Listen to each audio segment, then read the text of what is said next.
Hi, this is Crystal from Asheville, North Carolina, and you are listening to California Dreaming on the Orbital Jigsaw Network. This episode of California Dreaming is brought to you by BLUBRRY. Creating a podcast is not that simple. It's more than just recording yourself and uploading it. To get your show to be everything you want it to be, you're going to need a little more than that. You need easy, reliable hosting so your time can be spent creating your content. The most accurate download stats so you know if you're reaching the audience that you're wanting to, and a web page that makes setting up totally easy on you and won't take up too much of your valuable time. And BLUBRRY offers all of this and more for hosts and aspiring hosts alike. Simple media hosting, a fully integrated WordPress website with their PowerPress sites. So if you already have a podcast or you've always dreamed about starting one, head over to www.orbitaljigsaw.com/dream to sign up, and the first month is on me. The BLUBRRRY support team is available to walk you through the steps of migrating your show without losing any subscribers, or to help you get started in the process of launching your new show. With the first month for free, using promo code DREAM, you've got no excuses. So, let's get started. Welcome to the very first new episode of California Dreaming of 2019. I had made a kind of lofty goal last year to try and have at least one new episode per week, but I fell short because, life. But the one thing that didn't happen last year that happened to me towards the end of 2017 was I didn't get sick and lose my voice. Knock on wood, right? And another thing that happened is our Patreon grew. It more than doubled over the year. As a matter of fact, we've had approximately 150 Patreon subscribers, which is more than I could have ever imagined when we started our Patreon a couple months after we launched the show. And since episode 73, we have added a few more supporters. So I'd like to take the time to thank Laura M., Brooks O., Elaine F., Teresa F., Jenny M., Kate M., Kathy H., Aaron, Joe L., Tina E., Jerry S., Brooke A., Rebecca F., Josie R., Deshawn S., Nicole S., Angela K., and Sandra C. Thank you all so much for your support and your continued support of our show. Before we get into a case that I wanted to discuss with you today, I wanted to tell you about a man known as Jigsaw John. His full name is John P. St. John, and he was a Los Angeles Police Department, or LAPD from here on out, homicide detective. He became known for being one of the most renowned investigators in some of the most high-profile cases in Los Angeles history. When he retired in 1993, he had served the department for 51 years, holding the highest level of seniority on the LAPD. This was a distinction that earned him the honor of carrying LAPD's badge number 1. Jigsaw John joined the LAPD in 1941, and by 1949 he had become a homicide detective, which would eventually become the Robbery Homicide Division 20 years later in 1969. He got his nickname from a case that happened early on in his career, when he solved a murder that had taken place in Griffith Park, where the victim was dismembered and had been cut up jigsaw style. Now, I tried to look that case up, and granted, I didn't dig all that deep, just a cursory Google once over, but apparently there has been more than one dismemberment murder that has taken place in Griffith Park, the most recent one being from 2015, and that's what dominated all the top searches. So yeah, go figure. The nickname just stuck due to his ability to piece together clues and evidence in really difficult cases, most of which led to arrests and convictions. As the Los Angeles Times put it in an article published when it was time for Mr. Jigsaw to turn in his badge number 1 at the age of 75, when it came to a life terminated by shooting, stabbing, strangling, battering, or bludgeoning, There was no greater authority in the city of Los Angeles than he. In one of his very first cases, I'm sure most of us have heard of before, was the notorious unsolved murder of Elizabeth Short, also known as the Black Dahlia. I have not covered the Black Dahlia because I do think it's been covered pretty well. Jigsaw John worked on her case on and off pretty much for the rest of his entire career. He also became the department specialist when serial killers started appearing, beginning in the late 1950s with Harvey Glattman, known as the Lonely Hearts Killer, the Hillside Stranglers Kenneth Bianchi and Angelo Boone, the Night Stalker Richard Ramirez, the Southside Slayer Michael Hughes, and the Freeway Killer William Bonin. As a matter of fact, in the case of Bonin, following up on a tip, Jigsaw and his team were able to track him down and actually found him on June 11th, 1980, literally caught in the act of sodomizing a victim. In his vehicle, they discovered Bonin's murder kit. Things like ligatures, wires, cords, handcuffs, knives, ice picks, household tools, anything to help with the torture of his victims. So as you can see, there are like at least a half dozen subplots here that I could easily get sidetracked into. And this isn't even the main part of the story because, I wander off sometimes. At the time that Jigsaw John first got started, criminal investigation required a lot more work on the part of the old gumshoe-style detectives. He had the mind for it. He is what I like to call a cerebral kind of detective. The kind that just doesn't follow the obvious, but he thinks more deeply about cases, about criminals, about people. Jigsaw was known for his outstanding recall ability, his unstoppable determination, and digging deep into the minutiae of a case. And even when times started to change and technology and forensic sciences began advancing, he kept up with the newest and most sophisticated techniques in criminal investigations. But he never stopped relying on his own investigative mind. In fact, when it came to the William Bonin case, the Freeway Killer, thought to have murdered anywhere between 21 and 36 victims, the district attorney at the time was struggling with putting together a solid case against Bonin. But while he was in jail, awaiting trial, Bonin received a letter from the mother of one of his victims, and she implored him, begged him to tell her what happened to her son. As a result of that letter, Bonin provided a full confession. As Bonin's court date was approaching, Jigsaw John took the district attorney aside and he said, "I've got something to tell you. It wasn't the mother who wrote that letter." Yeah, that was a Jigsaw John move. Over the course of his career, Jigsaw worked on more than 1,000 homicide cases, solving at least 2/3 of them. And over his entire 51-year career, it's worth noting that he never fired his service weapon, not one time in the line of duty. Not once.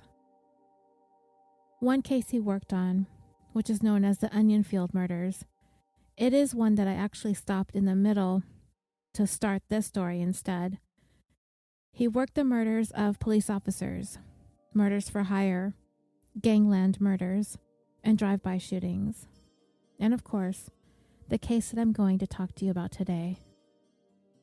Sadly, Mr. Jigsaw John only enjoyed 2 years of quiet retirement, as he passed away on May 3rd, 1995, from complications due to pneumonia. He was either 76 or 77 years old, as his exact birth date in 1918 is not known. LAPD police chief at the time, Willie Williams, reinstated Jigsaw John as an active duty detective to make his final journey as one of them. So, my dreamers, of all the cases I mentioned here when talking about Detective St. John, it's interesting that I haven't covered any of them on our show, right? If I cross-reference some of the cases that we've covered, there might be one or two that he worked on, but I wasn't really able to find a comprehensive list of all the cases the man solved, though not for a lack of trying. And it's probably because the most notable cases that he's done are the ones that have been extensively covered by some really good podcasts.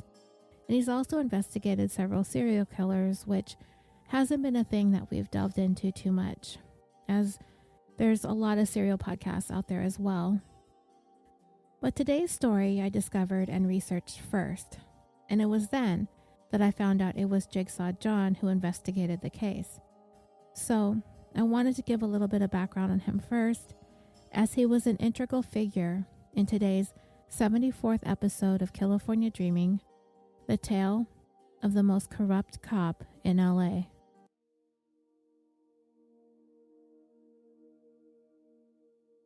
I was looking at a list of former cops who were sent to prison for a variety of crimes on Ranker.com, and it is quite an impressive class of individuals. Former Oklahoma City police officer Daniel Holtzclaw, sentenced to 263 years in prison in 2016, guilty of 4 counts of first-degree rape and an assortment of other charges when he assaulted dozens of African-American women from lower-income neighborhoods while he was on patrol. Former North Charleston police officer Michael Slager was sentenced to 20 years in prison for the April 4th, 2015 shooting death of Walter Scott, an African-American man who was actually in the process of running away from the officer, and he was unarmed at the time. Former DEA agent and apparent martial arts expert Darnell Garcia, who had appeared in a number of martial arts movies, was sentenced to 80 years in prison on charges stemming from his operation of a massive drug ring with bank accounts set up all over the world. Former Minister of the Interior for Iraq and New York City Police Commissioner Bernard Kerik, who held the position during the 9/11 terrorist attacks, was convicted on fraud and tax evasion charges and sentenced to 48 months in federal prison. Former Muskegon County, Michigan Airport Police Officer Theodore Dyer was sentenced to 25 to 50 years in prison in 2013 for sexually assaulting an 8-year-old girl. Less than a year later, Dyer was murdered by his cellmate. As a matter of fact, Facebook member DDJ posted a video in our discussion group recently of the cellmate in court, explaining how he doesn't regret what he did, that he was just setting up Dyer's appointment or his judgment day with God. Former suburban Chicago police sergeant Drew Peterson was convicted of murdering his third wife and is currently serving a 60-year prison sentence.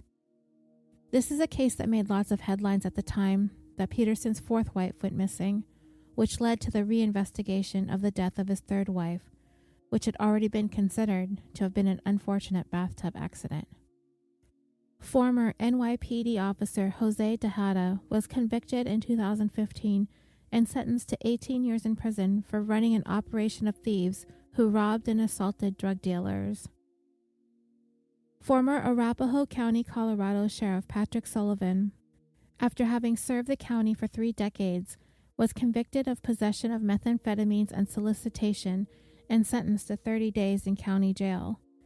A 30 days that he ironically served in the county jail that bore his name. Former Cleveland police officer Charles Locke was convicted and sentenced to 20 years in prison for videotaping himself in the act of committing statutory rape while dressed in his police uniform. Former Houston police officer Jasmine Bonner pleaded guilty in 2015 to drug trafficking charges stemming from her involvement in a cocaine distribution ring. She was sentenced to 2.5 years in prison. Former Miami Springs Police Sergeant Andres Quintanilla was convicted in 2015 and sentenced to 9 years in prison for being hired as a security guard for a 10-kilo cocaine deal while in his uniform and in his marked patrol car. He followed the drug dealers to ensure their safety and was paid $3,500 for doing so.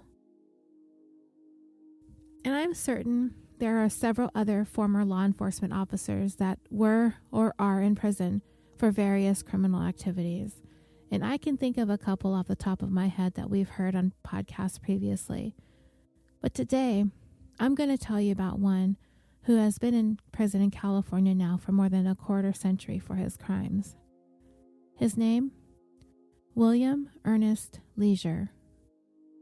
Let's talk about his journey from protecting and serving the streets of Los Angeles to serving time. Back in 1991, Leasure found himself sitting in the Los Angeles County Jail in an area called 7000, or high power. This is what is known as protective custody, or the celebrity wing. People who are more high profile, who get into some sort of trouble, are housed in this section. Professional athletes, celebrities, entertainers. You know what I'm talking about.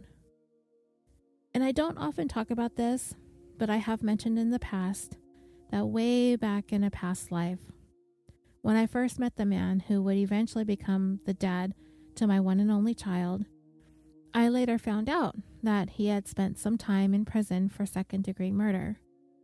It was some gang-related activities from when he was a juvenile. At the time, he was housed in this wing of the county jail while awaiting trial. And he actually managed to get himself sent there on purpose.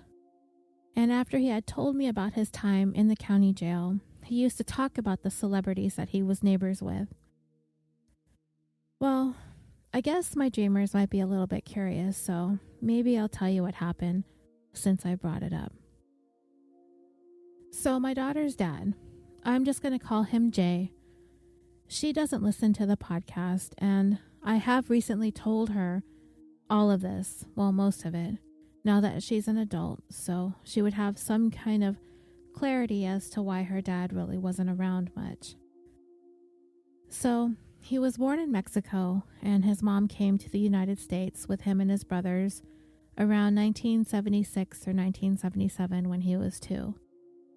They settled in Inglewood, California, and his mom would eventually have a total of 4 boys. 2 of them born in Mexico, 2 born in California. And she struggled to raise them. Sometimes she was a single mom. Sometimes she was in a relationship. I'm not all that familiar with the ins and outs of it all. But as Jay got older and got into his teen years, as he was the oldest of the 4, he began getting involved in street gang activity in Inglewood. He would start off with stealing car stereos or gardening equipment from landscaping vehicles to try and sell and make some money. He would tell me about times that his mom would be at home just in tears, not knowing how she was going to make ends meet, and that it was the only way that he knew how to help. Eventually, Jay graduated to stealing cars, and eventually he graduated to carjacking. By the time he was 16 in 1990, the crimes had escalated, and he and whoever were his partners in crime, they started to arm themselves with guns. So, one day, Jay and another guy from his gang, who I believe was already an adult at the time, attempted to carjack a young man in the parking lot of a 7-Eleven in Inglewood. The victim resisted, and as he attempted to flee in his vehicle, the man that Jay was with shot him. I don't know how many times, but he shot until his gun started clicking. You know, the sound that it makes when it's empty. The victim, shot multiple times in the upper body, chest, and neck, died instantly. Jay and his partner fled the scene. Eventually, Jay was picked up several weeks later after the investigation led to his arrest, but the actual shooter had fled to Mexico. And I'm not quite remembering exactly what happened, but I think he came back across the border and was arrested. Either way, they both eventually ended up in custody. So Jay, being the juvenile and not the shooter, was pressed hard for information about the crime. He said that they were telling him that he was looking at the death penalty for murder while in the commission of a robbery, but you know and I know that no 16-year-old is going to be sentenced to death. But the interrogation ended up leading Jay to decide to go ahead and spill the beans on his co-defendant. He was going to cut a deal for his testimony. And we are all familiar with what happens when the word gets out to gang members that someone amongst them is a rat. They get what they call a green light, or a hit put out on them. And that's what ended up happening to Jay. I'm not exactly sure what happened, if Jay's co-defendant pleaded guilty to avoid the death penalty, but they ended up not needing Jay's testimony against the shooter, so he too would end up facing trial. But the damage was done. Not only was he going to face trial for murder, he was also targeted to be killed as well. If nothing else, my daughter's dad was a talker, a smooth talker, a fast talker. He was likable, he was tall, he was good looking. He had aspirations of going into boxing one day.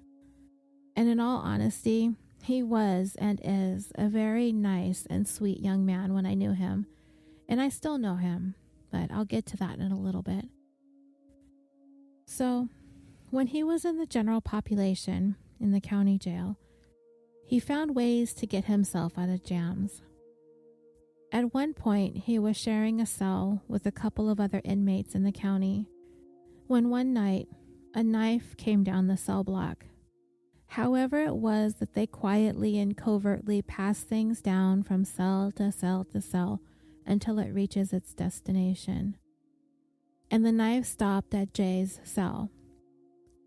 His cellmates were given the orders to stab Jay. But even if you send a knife down the cell block, you really can't control who ends up receiving it. And fortunately for Jay, the weapon that was sent down to his cell meant to be used on him was received by him. So Jay, not really wanting to fight or catch another murder case, he managed to talk to his cellmates. He told them that he didn't want to die and he didn't want to kill them either. So together, they hatched this plan to make it look like the stabbing was carried out by staging the whole thing. So they faked a fight in the cell, and Jay gave himself several superficial cuts across his arm and 2 on his chest. I may not have believed the whole story if he hadn't shown me the numerous clean, parallel scars on his arms and his chest. But yeah, there they were. So before long, corrections officers made their way to the cell to break up this staged fight. Jay played dead, and whatever happened to the others in his cell, I don't know.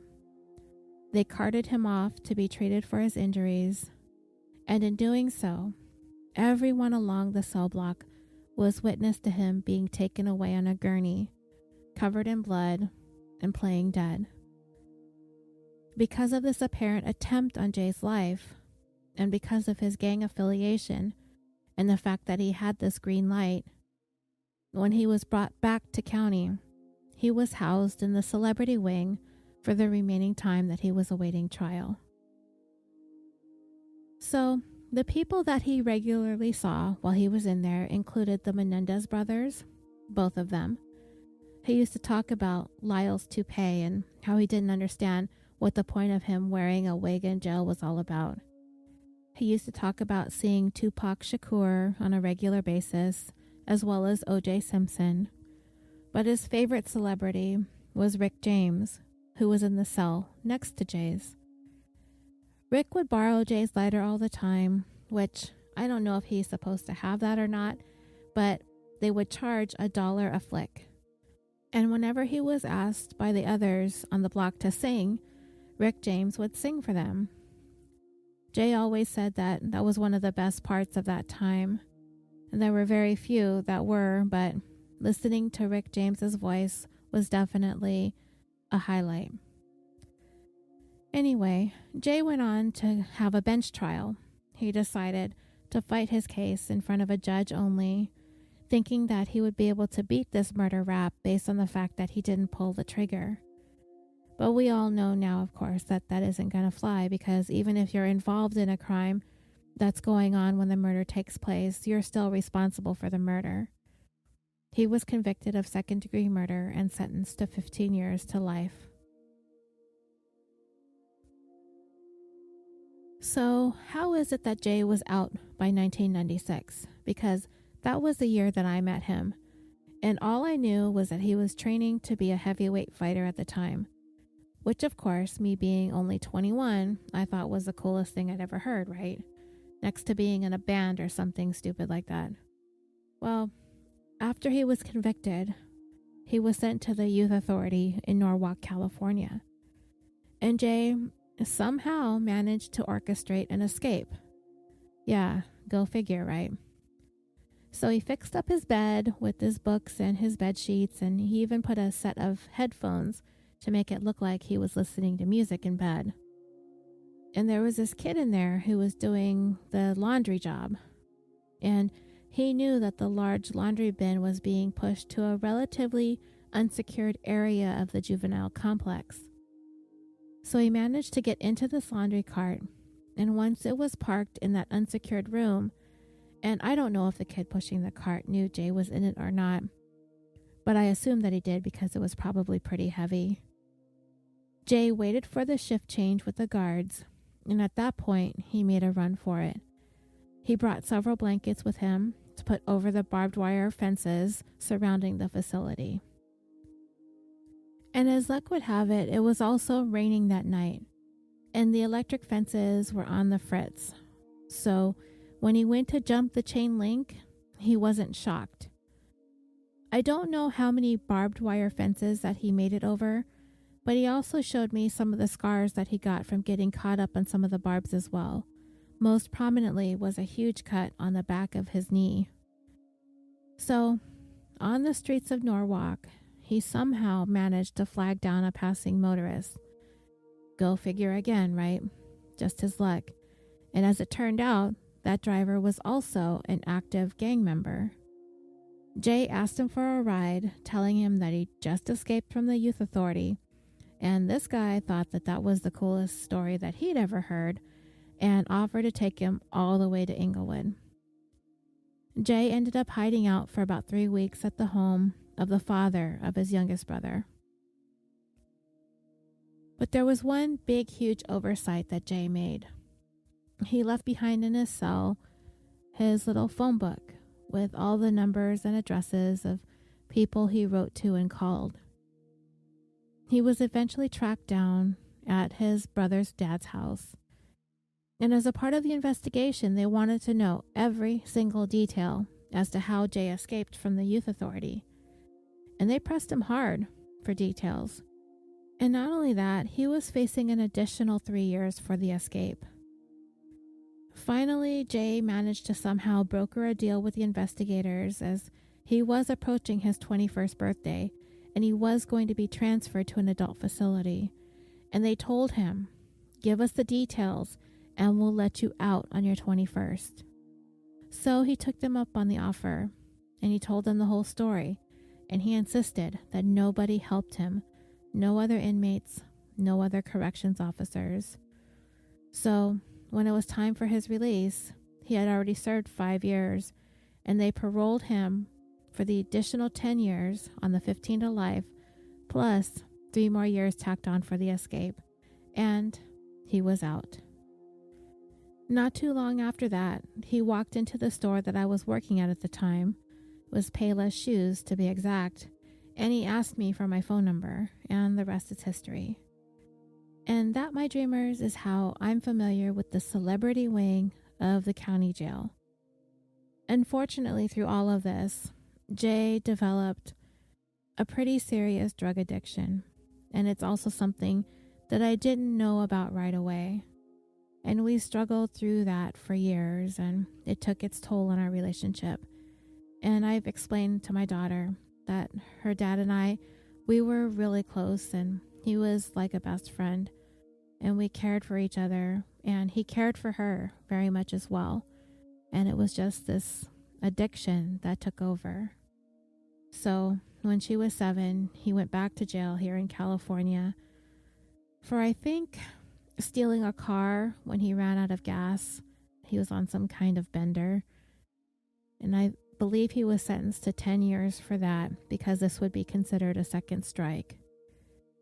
When he was released, he was deported, but he ended up in jail in Mexico again, pretty much for the same thing. At least that's what he tells me. So my apologies for that lengthy sidetrack. I figured that some of you might be curious and it would spare me the time of having to explain this in the Facebook group or something like that. But anyway, there it is. Back to our story. William Leasure was in this wing of the county jail because he's a cop. He has to be kept in high power. Police officers cannot be kept in the general population. And at the time that Leasure was there, he had been there longer than any other high-power resident. And he had a few celebrity neighbors as well. Oh, I don't know if they count as celebrities, but he saw Richard Ramirez, the Night Stalker, Ray Bucky, the figure from our series on the McMartin Preschool, as well as a spattering of celebrities from the 80s. By 1991, he had been there for about 5 years. And any semblance of the tall, strapping LAPD officer that he had once been had all but faded. He was spending those years fighting his case, hoping that all the files and boxes of them that he had tucked under his cell bunk were going to somehow prove him innocent and get him some semblance of the life that he once knew back. This was the evidence that the state of California had been able to compile against him. This former patrol officer being charged now himself with a laundry list of very serious crimes. According to the charges against him, the 17-year veteran of the LAPD spent more than half his career basically leading a double life. While he was patrolling the streets of Los Angeles, passing out citations, along with all the other typical things that a cop does day in and day out, when he wasn't working, he had quite the prolific criminal career. Crimes that included stealing several luxury yachts, worth at the time around $2 million, participating in some sort of auto theft ring that included defrauding insurance companies, an assortment of theft and perjury charges, and even crimes more serious than that. And I will get to all of that as we get through this story. Now, we all know historically that police officers have been viewed as being remarkably underpaid for the work that they do. I tend to agree with that, though I do think being a police officer is exceptionally dangerous. I do feel it's one of those jobs that can lead to many other opportunities. There's room for growth, moving up in the ranks, even branching off into other careers. But for the most part, the starting base salary probably leaves much to be desired. I guess it all depends on the department and who you're talking to. Generally speaking, the average cop is probably living a pretty modest life, for the most part anyway. Like I said, it depends. Police officers tend to develop pretty close bonds with one another. It's a brother and sisterhood of those who carry a badge. We are all familiar with that sentiment as well, and it is not uncommon in any job where people work closely together, especially in jobs where your life and your safety are often put in positions where you heavily depend on one another. You have to develop a trust and a bond that is unlike any other person in your life, even your family, even your spouse. Police officers naturally get to know one another really well, professionally and personally. And when speaking of Officer Leasure, anybody on the force who knew him would describe him as the quietest, most unassuming person they'd ever met. When Officer Leasure got on the radar of investigators, it was his seemingly overly extravagant lifestyle that they would point to as the first sign that something was off. Even his co-workers never really thought twice about the things Leasure acquired, the way that he lived, or the way that he spent his money. Though he was, by all accounts, unassuming. He's been said to have bragged about offshore bank accounts. He talked about purchasing his own private island. He often hosted his fellow police officers on many fishing and diving excursions on his own 42-foot yacht. And according to Leasure, none of this is unusual for an LAPD officer.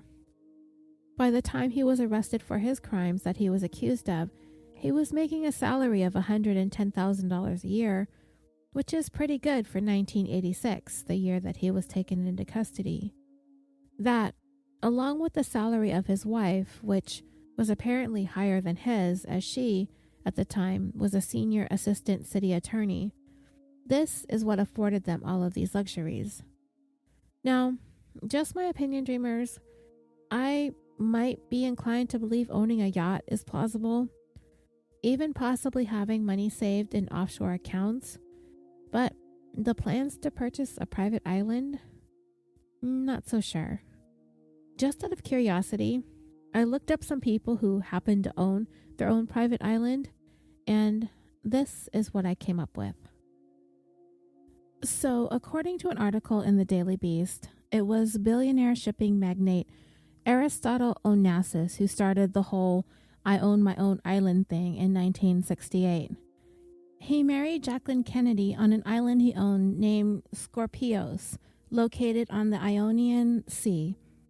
It was put up for sale in 2010, and amongst the bidders, Bill Gates and Madonna. But the island was eventually sold to the winning bidder, Giorgio Armani, for $190 million.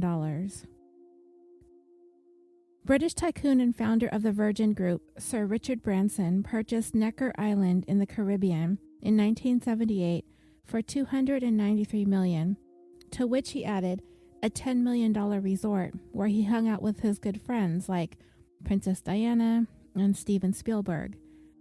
Actor Johnny Depp, after filming the first Pirates of the Caribbean movie, decided he needed to have his own island there too, so he purchased Little Halls Pond Cay for $3.6 million, located in an isolated area of the Exuma Isles. Magician David Copperfield didn't want just one island. He got himself a cluster of 11 small islands that Musha Cay in the Bahamas is comprised of. He built a resort with a Gilligan's Island style theme and has described it as a magician's playground. The resort has huts with accommodations for hundreds of visitors at a time, but he only allows 24 people on the island at any given time. And if you want to stay for a week, you and your family can do so for $265,000 for 7 days per person. So yeah, I'm probably not going to be going to Musha Cay anytime soon. Or like ever. Country musicians Faith Hill and Tim McGraw just so happen to be neighbors of Johnny Depp, as they own their own private island named Goat Cay, which includes their own 15,000 square foot home, as well as 3 smaller homes for their staff. Mel Gibson purchased Mago Island, Fiji in 2005 for $9 million, which, aside from a modest home that he had built on the island, is for the most part untouched. Leonardo DiCaprio purchased Blackador Cay in Belize in 2005 for $1.75 million and is located very close to Belize's renowned barrier reef. He plans to turn the island into an eco-friendly luxury resort. So, this was kind of an interesting one. The guy who invented the Segway, remember those? They're still being used today. I see them in the shopping malls with the security staff. Yeah, that guy, Dean Kamen. He purchased an island that was actually part of the state of New York, North Dumpling Island. He built a home on the island and started calling himself Lord Dumpling. However, once he built a house, the state of New York rezoned it as residential. So when it came time for Lord Dumpling to want to... I'm sorry, I can't say that name with a straight face. Okay. When it came time for him to want to build a wind turbine in order to generate power, he was not permitted to do so because you can't have that kind of structure over 40 feet in height, and his turbine needed to be 100 feet. So, what's the lord of an island to do when the New York court I'm sorry. When the New York code enforcement won't allow you to build a turbine, you secede from the United States, of course. And what do you do when you're no longer a part of the United States? Well, you come up with your own currency, which he did, and you have to start your own navy, which he did with a fleet of one vessel. And he did sign a non-aggression pact with President George H.W. Bush. So yeah, Lord Dumpling is a little extra. I'm sorry, dreamers. There's no amount of re-recording that's going to allow me to be able to get through that with a straight face. So anyway, Eddie Murphy purchased his own island as well in Long Cay in the Bahamas in 2007 for $15 million. What he has planned for the island, he has said is for business purposes, but eventually for a resort. And finally, Celine Dion is the owner of Isle Gagnon, Quebec, the only one of the island owners who didn't purchase one in a tropical area. It is located in Quebec's Mille-Île River, complete with an enormous French-inspired chateau. And those are just some of the people who own islands. So I ask, is it likely the average patrol officer is going to be neighbors with any of these people? I'm thinking not, but this is what Leasure is said to have been bragging about. That's how deep his pockets were. At least, that's what he led people to believe they were, purportedly on the salary of 2 city employees. By the time Leasure found himself locked up in high power in the county jail, he had been reduced to having his case fought for him by a court-appointed attorney. But he was ready to fight. According to him, he did not do this. He was framed, and it was the district attorney prosecuting his case that is not only withholding important evidence that could exonerate him, but is also covering up facts of police malfeasance as well in order to bolster the case against him. To him, as he had all the time in the world to examine every single piece of evidence that the prosecutor turned over to him in their discovery, there was no way that they had any legs to stand on. Their evidence spelled out nothing more than his innocence on all charges, stating in an interview with the Los Angeles Times, quote, "I'm the nicest, quietest, mildest guy you'll ever want to meet. I've never killed anyone. I'd never hurt a fly." That may be how he perceived himself, but I have to be honest, there is something about the guy bragging about plans to purchase a private island that just kind of tarnishes that quiet, unassuming nature for me. It's actually the opposite of unassuming, if you ask me, and it really rubs me the wrong way, right from the get-go. Prosecutors took their time assembling their case against Leasure, as they had their sights set on putting him away for life, if not to death. The investigation ran deep, and it ran for years. Internal Affairs even having an entire room dedicated to the case, just a few doors down from the office of the Chief of Police, a room they dubbed the Leasure Room. Here's the thing about the case they built. It was indeed kind of shaky, kind of puzzle pieced together using a great deal of investigative trickery, which included leaking phony police documents and the granting of immunity from prosecution to a murderer in order to make their case against Leasure. To those investigating Leasure, they didn't care. All of the scandal that rocked the LAPD through its history, they considered William Leasure to be the worst of the worst, and they were going to nail him at any cost. William Leasure was, and is, to them, the dirtiest cop the city had ever seen. And everyone on both sides of the case would be the first to admit Leasure appeared to be the last guy on the planet that they could imagine describing as the dirtiest cop ever. Ask anyone who knew him. There was just no way. Anybody but William Leasure. I cannot impress upon you enough, dreamers, how utterly ordinary this man was. And this is a fact, not just the opinion of one side or the other. Quiet, inert.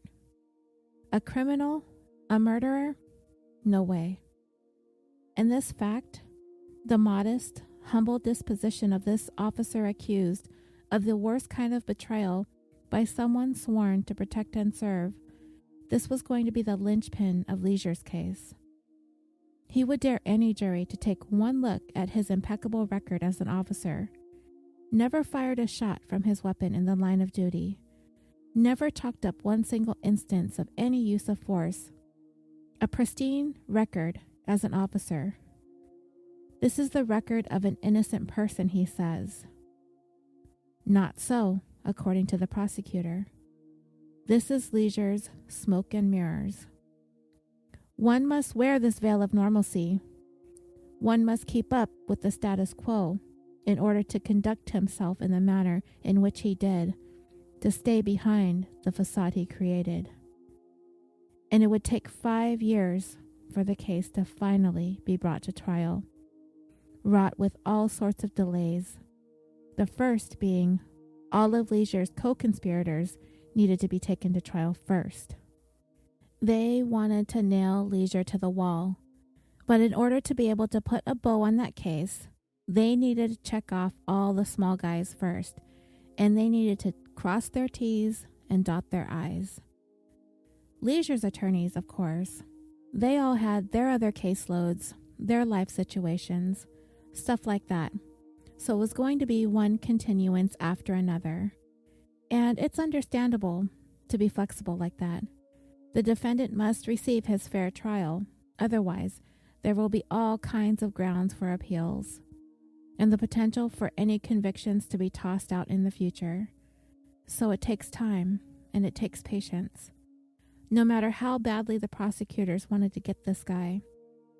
And as time wore on, people will often have lapses in memory.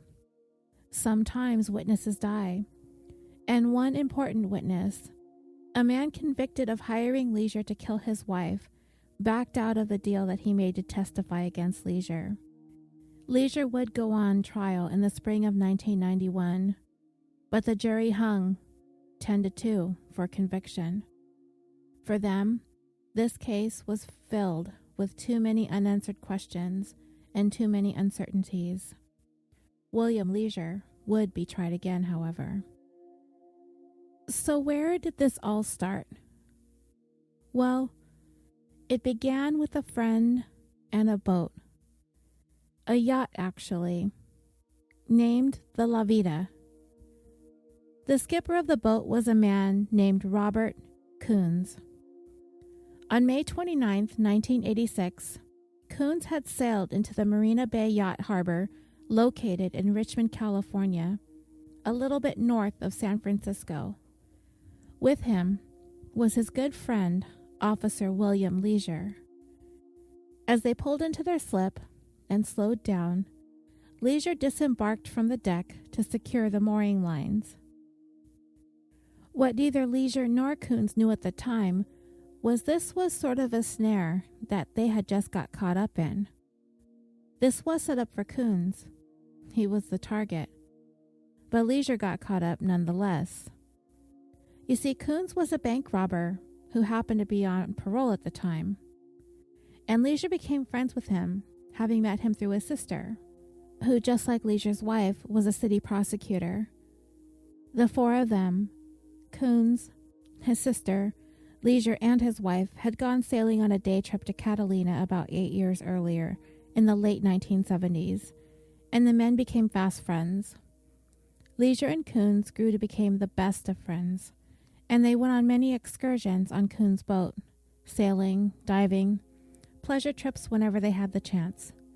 They went to Mexico, the Cayman Islands, of course, where Leasure was going to buy his own island, right?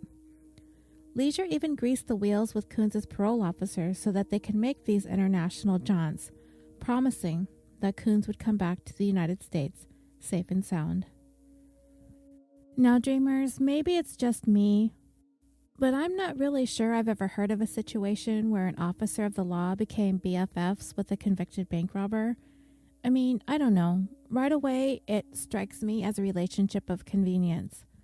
Like Leasure being an officer, Coons being a bank robber, albeit possibly not a good one considering he's been convicted and all, but I could see how the friendship could lead to certain conversations. On one side, Leasure being a police officer, Coons being a criminal on the other side. Sounds like the makings of something potentially untoward beginning to brew. If you thought that, then you were right. According to Coons, the two had a retirement plan, quote unquote.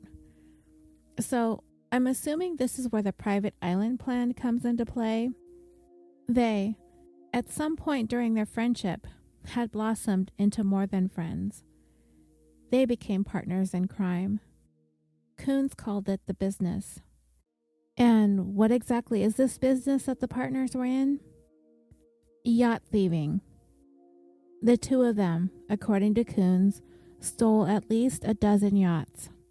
They were squirreling away the money, and they planned to retire together to an island in the tropics, sipping on Mai Tais, enjoying the good life. Not true, says Leasure. He was duped by Coons, he says, completely fooled by a seasoned conman. Coons lied to him, lied to police, all in an effort to throw his good name under the bus to save himself.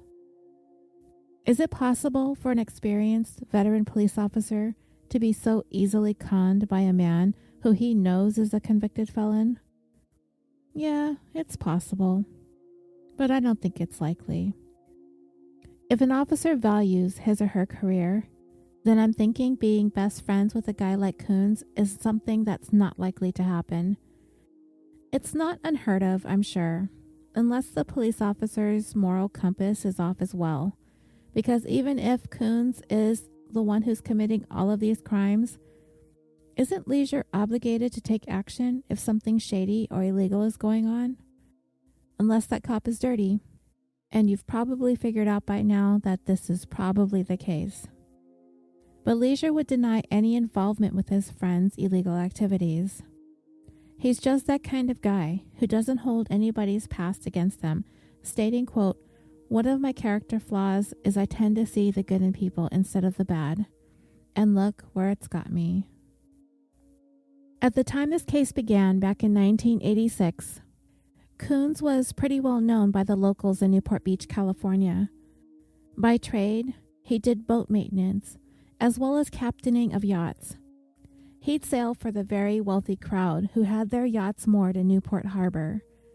But that was by day.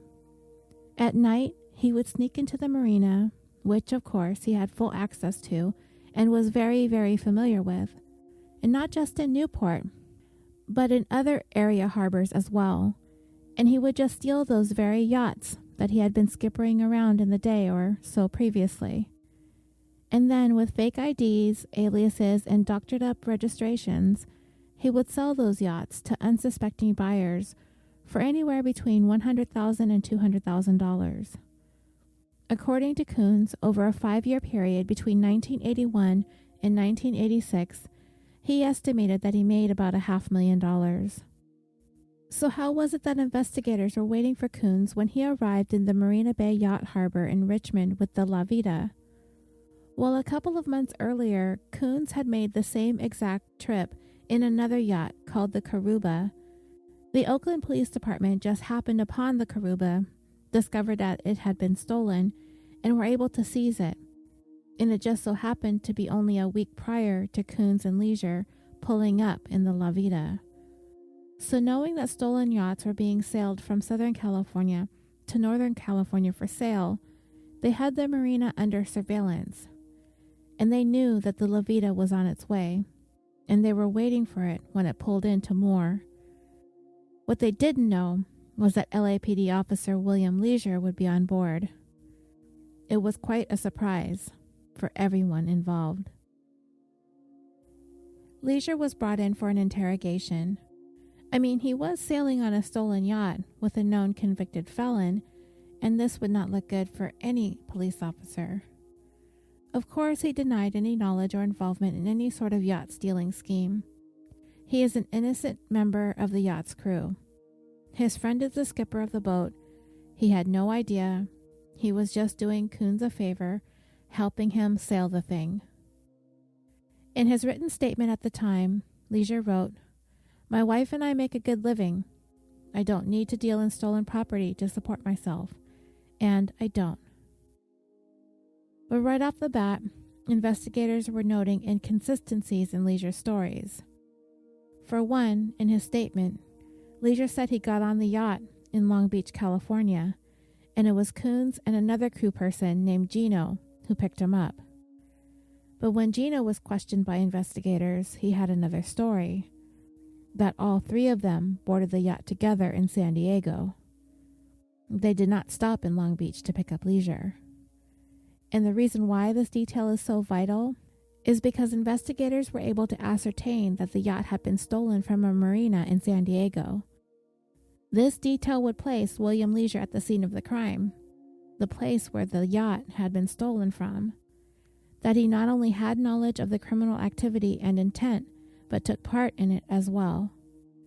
On top of that, there was a gun found on board, and that was registered to Leasure. And it was the only gun on board, mind you. So if he had any intentions of flashing his LAPD badge to get out of this jam, he had another thing coming. William Leasure, as I stated in the beginning of this, had been on the force with the LAPD for 17 years by the time he was picked up by the Oakland Police Department on that stolen yacht. And in all of those years, his record as an officer was spotless. Never a grievance, never a complaint. Completely unblemished. Though, for the entirety of his career, he never ascended beyond the ranking of Officer 2, which is only one level up from rookie. Why that is, I'm not sure. Then again, I don't know how officers move up through the ranks, how the process works, but perhaps he was legitimately content being a patrol officer. And I'm sure there are raises that come along the way, just with most jobs. He was never in trouble. He was never investigated for anything untoward. Never a run-in with internal affairs. They wouldn't even know who William Leasure was if anybody asked. He was not a troublemaker. He did not stir the pot. Like I keep saying, quiet, unassuming.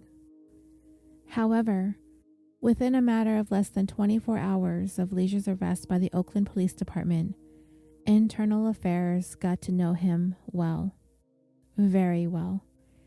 And it didn't take them long to become convinced that not only was Officer Leasure involved in a number of yacht thefts, but also automobile thefts and a variety of related fraudulent transactions.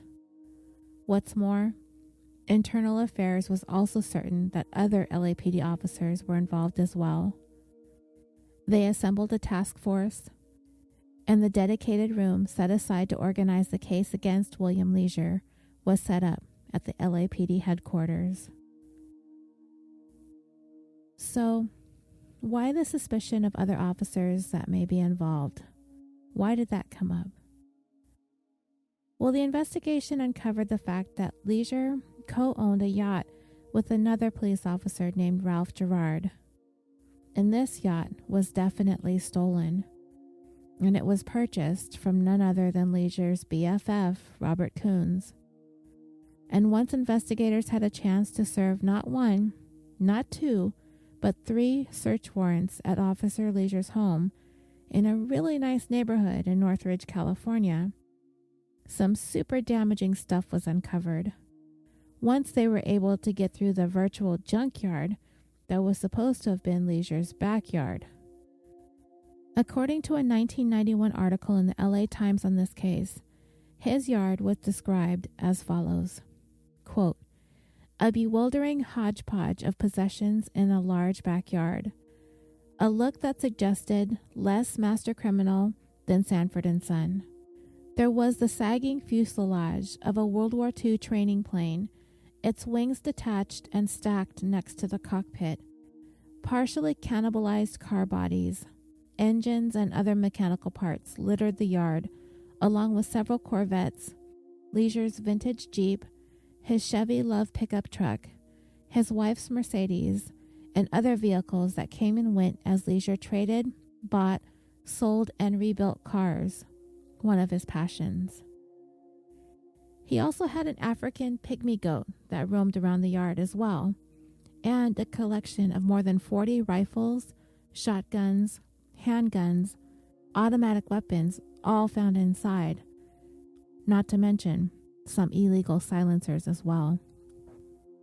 However, once you get past all the random parts and things laying all over the place, once investigators were able to make their way into Leasure's 8-car garage that doubled as an apparent workshop, all this built in the backyard, mind you, investigators uncovered the motherlode of stuff, just stuff, fishing equipment, tools, framed pieces of artwork, random collections of furniture, kitchen appliances. You know, the kinds of stuff that you might find on a fancy yacht. All of these items that were there had been taken off all of those stolen yachts. How did they know this for sure? Well, they would have eventually been able to have witnesses identify their belongings. But Leasure, for a cop, seems kind of dumb to be keeping all this stuff. Among the items discovered in his garage, they found a name board from one of the stolen yachts, with the name of the yacht painted right on it. They found a fishing reel that had the owner of said fishing reel engraved on it, and to investigators, the items that they had discovered told the whole story. And from the sounds of it, Leasure kinda strikes me as a hoarder. And if I had to guess, that intense need to hang on to every little thing would prove to be his undoing. No matter how savvy of a police officer he would have become after 17 years on the force, there was nothing that was going to compel him to get rid of any of these items, even the ones that may have been incriminating. Besides, he probably never thought in a million years that he would be investigated as having any part in this. As a matter of fact, I'd bet that he and Coons discussed what to do with all the stuff that they took off the boats that they stole, and they came to the conclusion that there would be no better place than in the backyard junkyard of an LAPD cop. Nobody would ever look there, right? Right. Well, at some point, it was revealed that Leasure and his wife were eventually planning to set up shop at a local swap meet and just sell all of these items off. Also on Leasure's property, searchers uncovered 2 stolen vehicles, and one of them was a Ford Thunderbird. But oddly enough, the keys were located in the ignition of the vehicle. And the reason that strikes me as odd is because if a vehicle is stolen, are the keys usually taken as well? Remember, this was back in the 80s, and it was relatively easy to pop the ignition with a screwdriver or dismantle the steering column and wire the car to start. And how do I know this? Probably from watching TV, or maybe it was something that my daughter's dad told me. Either way, keys weren't necessary to steal cars. So that's why the keys being with the car would automatically stand out, at least during this period of time. Well, as it would turn out, there's a good reason why the keys were with the car. It's because this was a setup. Another scam brought to you by Officer Leasure. Turns out the vehicle belonged to the wife of Officer Ralph Gerard. Remember him? He's the fellow officer who co-owned the yacht with Leasure as well. In short order, Officer Gerard found himself under arrest and charged with filing false insurance claims for the stolen Thunderbird and receiving of stolen property in connection with the yacht that he owned.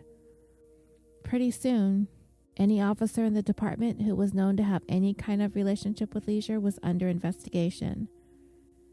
Needless to say, Leasure's friends vanished quickly.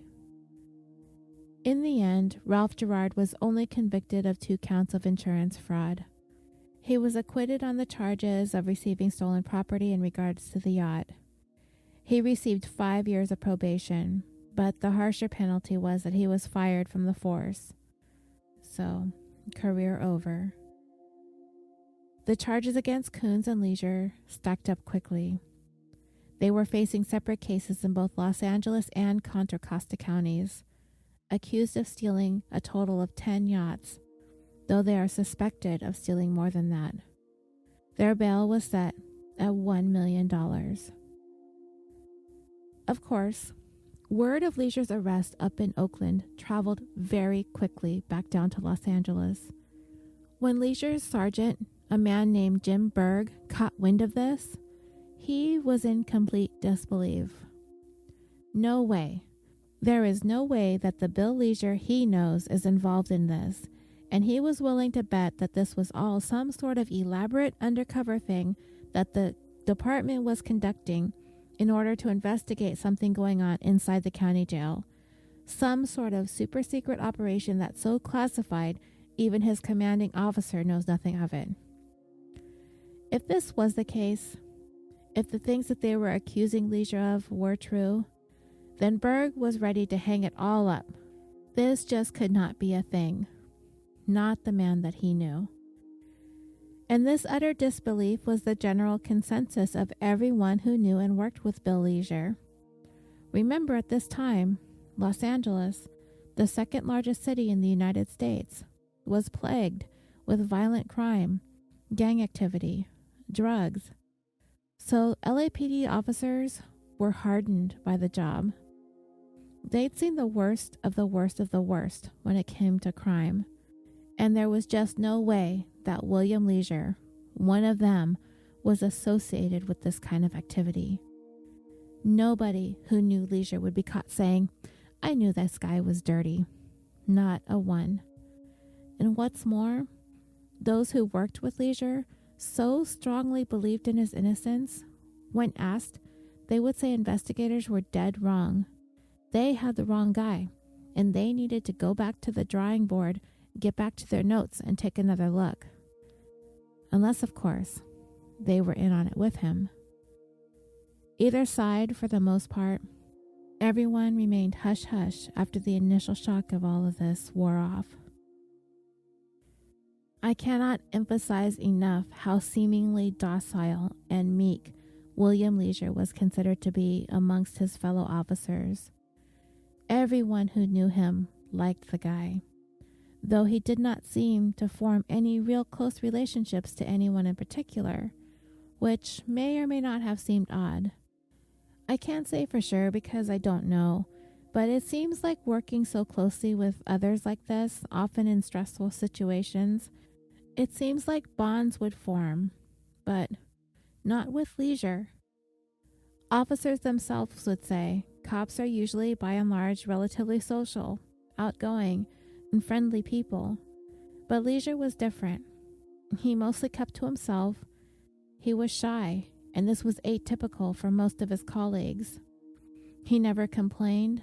He took whatever jobs he was assigned without any fuss. He was quiet. He blended into the background. He listened intently, yet rarely spoke. He didn't drink. He didn't smoke. He didn't even drink coffee. And that just really sounds weird to me, based on what we all know and see about cops. And he just didn't use foul language either. If the officers called each other by nicknames, and it was usually something that was picked by his or her fellow officers, Leasure's was easy to come up with. He was known as Mild Bill. Leasure married his wife, Betsy Mogul, in 1974. And remember, I mentioned earlier that she also worked for the city of Los Angeles, a senior prosecutor in the DA's office.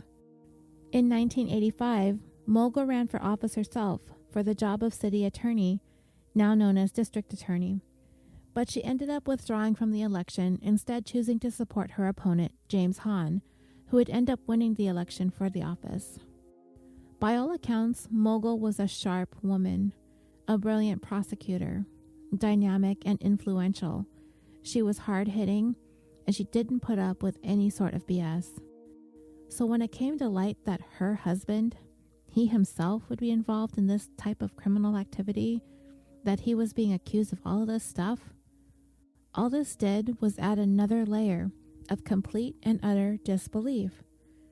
There was no way a woman in her position, at her level in the prosecutor's office, would simply overlook the illicit activities of her husband.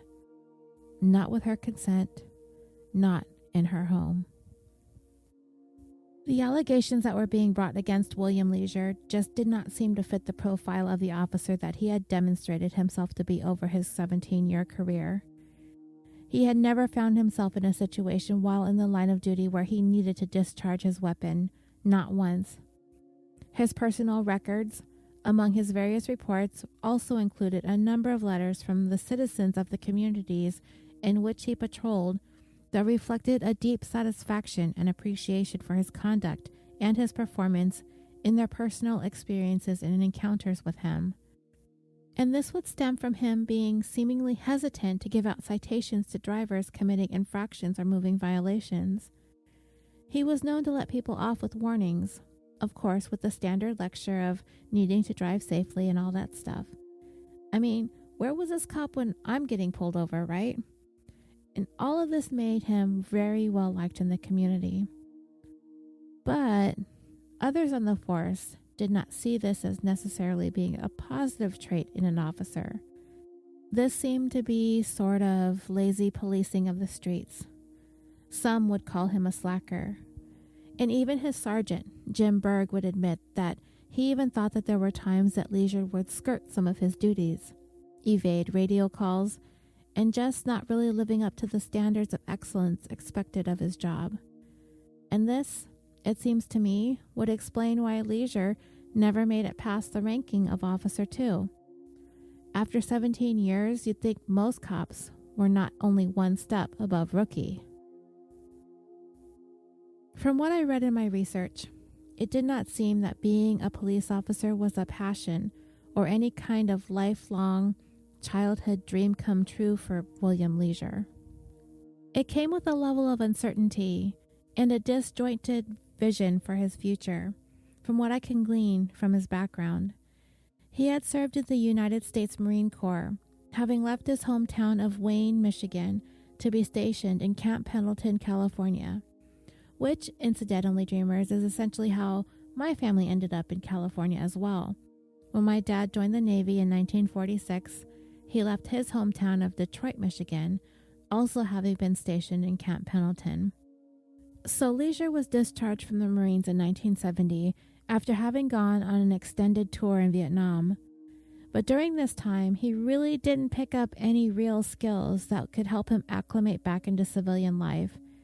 And it seemed he was trying to get into a workforce that did not look kindly upon the veterans that were coming home from this particular war. This country was over Vietnam, and it was a difficult time for our men and women returning home. But it just so happened that a recruiter from the Los Angeles Police Department came down to Camp Pendleton to speak to those who weren't making a lifelong career out of the military. And like my own dad, there was no way that Leasure wanted to go back to what was most likely going to be a job in the auto manufacturing industry, nor was it likely that he ever wanted to see another Michigan winter again. And that was my dad's biggest reason for staying in California. So, the LAPD it was for Leasure. According to the LA Times, as Leasure's career progressed through the years, he kept to himself regarding most aspects of his life. But on some rare occasions, he did open up to some of the other officers about certain facets of his personal life. I would describe it as being more like bragging than anything else. He would talk about various affairs that he had outside of his marriage, as well as the kinds of money that he had, as well as materialistic things that he owned, things that he acquired, like the yachts and the cars. He boasted about those types of things. He bragged about his lavish home with all of its extras and amenities. He talked about owning another property in Long Beach that had an adjacent boat slip in the Marina, as well as his frequent yachting excursions and his various rental properties. He also talked about planes, expensive, unique, vintage, or experimental planes, as well as numerous Corvettes that he was buying, collecting, and restoring. He even said that he kept an offshore bank account in the Cayman Islands, and that's where he kept what he called his play money. His fellow officers also noted that Leasure usually kept a stash of money in his locker, just in case he saw something that he had to have. And did anyone think that it was unusual for a beat cop to have the means to afford this kind of a lifestyle? Whenever he was asked, he kind of brushed the question aside, telling people that he married well, and that, coupled with the fact that they didn't pay any high mortgages, and that he was relatively a cheap guy, and his fellow officers could vouch for that. He didn't spend a lot of money on dining out. Remember, he didn't smoke, he didn't drink, didn't even drink coffee. He was never one to wear nice clothes or have expensive things other than his big toys, his boats, his planes, his cars, his properties. His co-workers knew that he was married to an attorney also, so there was that. They really didn't question it all that much, looking back on it. But when internal affairs came through the department to conduct their investigation, his co-workers began to feel like they really didn't know the guy at all.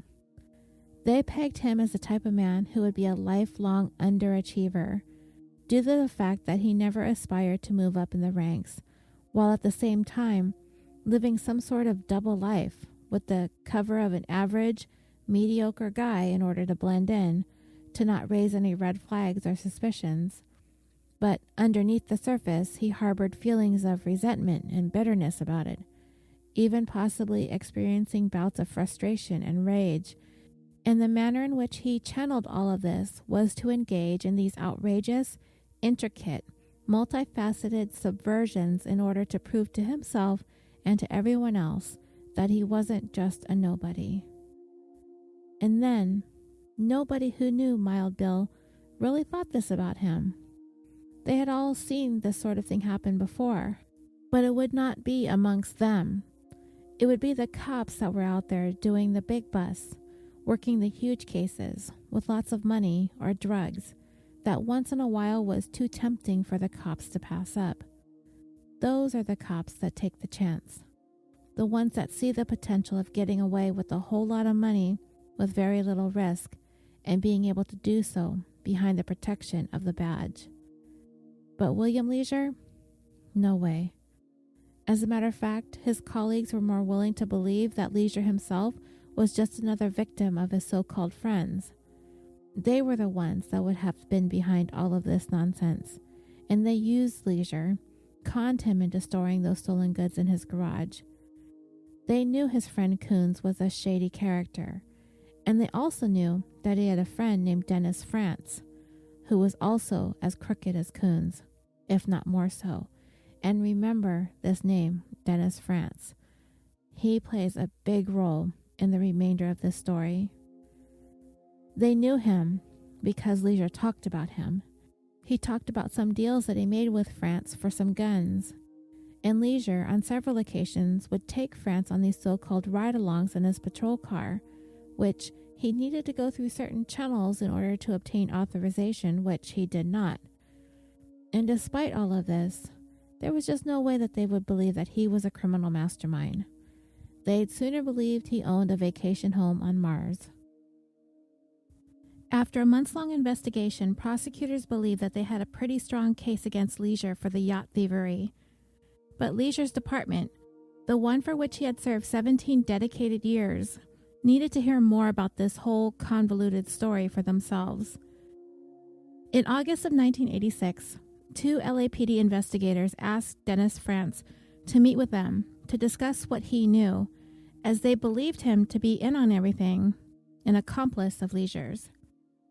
They wanted to know if there was anything that he had to say to solidify the facts that they found so incredulous up to this point, that one of their own was dirty. They met at a Denny's restaurant, one, according to Frantz, that he and Leasure frequently met at. He told the investigators he knew a lot about William Leasure, and the two investigators were all ears. Dennis Frantz was not the brightest guy around. He didn't really know how to read all that well. He was a welder by trade, and he hailed from the Los Angeles suburb of Downey, California. But he had been friends with Leasure for many years. He did know him well. Police came across Dennis Frantz's name amongst some of the records and paperwork that Leasure had kept. Apparently, Leasure created detailed records of the illegal yacht transactions that he participated in, and Coons and Frantz's names were mentioned throughout. They knew Frantz was involved, but they didn't have enough evidence against him to levy any charges at this point. But Frantz, he didn't know that. What they were hoping for was for Frantz to roll over on Leasure. That's who they really wanted, and if they could get that information from Frantz, then the case would be pretty much rock solid at that point. They made it clear, with or without his help, they were going to move forward on their case against Leasure and against him. It was up to him whose side that he chose to be on. Turns out, Frantz wasn't going to be so easily swayed. He insisted on immunity from prosecution before he provided any information. He had a family to consider, his wife, his kids. Spilling the beans on Leasure likely meant implicating himself in everything as well. The investigators needed to know what he had first. They couldn't just dole out promises of immunity without knowing what they were working with first. They stood at this impasse for quite some time, with Frantz kind of dancing around the whole subject, giving bits and pieces of vague information that was essentially useless, refusing to go into any further detail until he was given what he was asking for: immunity.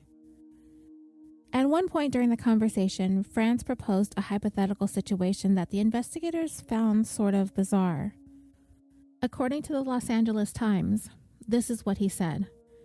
Suppose he and Leasure robbed a bank together, and Leasure ordered him to kill everyone in the bank, and he did it. What if he killed like 8 people because Leasure ordered him to do it? This is hypothetical, he emphasized. This didn't actually happen, but what if it did? Would they still want him to talk and make a deal of immunity with him? The question kind of took the officers aback. They didn't know what to make of this line of questioning, but they did make it clear that it would not be easy for them to be able to cut this kind of full immunity deal with somebody who killed 8 people. So Frantz lowered the victim count from 8 to 2. What if Leasure ordered him to kill 2 people? In the moment, the investigators had absolutely no idea how serious Frantz was about this question. After a few minutes and mulling over this hypothetical, the investigators needed to step away for a moment to talk to their immediate supervisor to see what exactly they were allowed to do. They got on the phone with their sergeant, who, by this time, was so exasperated with the case against one of their own fellow officers, it would eventually lead him to have to leave the force on stress disability retirement over it. He told his men to just give Dennis Frantz what he asked for. Just get a statement against William Leasure. They came back to the dining table where Frantz was waiting for them.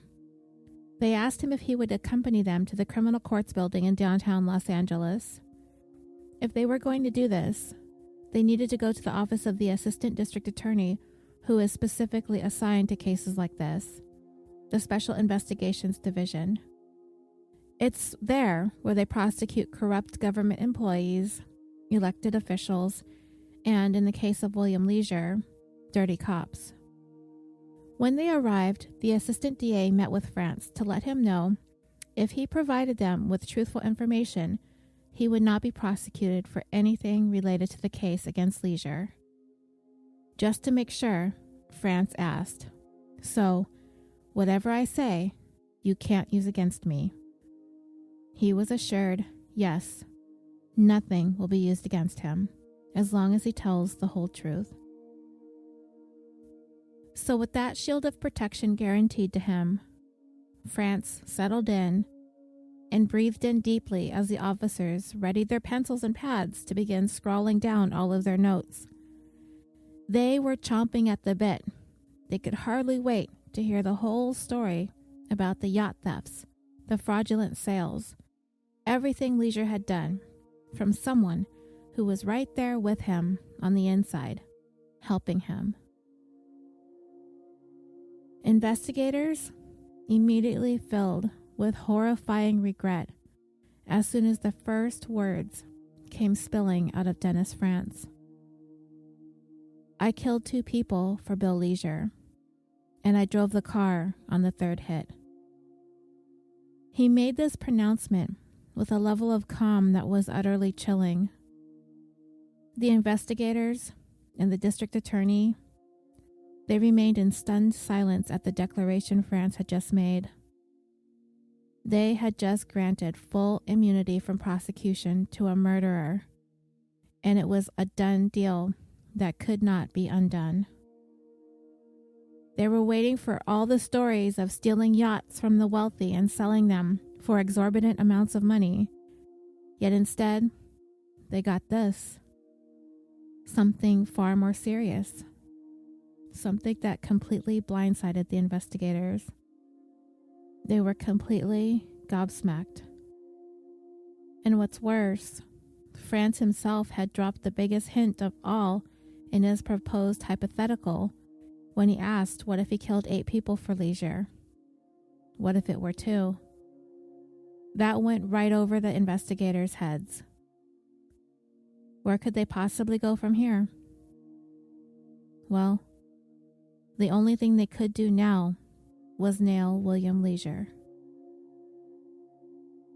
2 seasoned homicide detectives were immediately contacted. They had a murder investigation that needed to be attended to, and they needed to get there on the double. And this was their day off. When they heard the full details of what Dennis France had said, they were skeptical. And the fact that France was given total immunity floored them as well. How was it these officers and the DA were talked into this whole thing by this guy who could hardly read? How did this guy, now alleged murderer, talk them into the motherlode of sweetheart deals? And on top of that, France's story was as wholly as Swiss cheese. He wasn't providing the precise details that they had hoped for. He was remaining vague. He was wishy-washy with the particulars.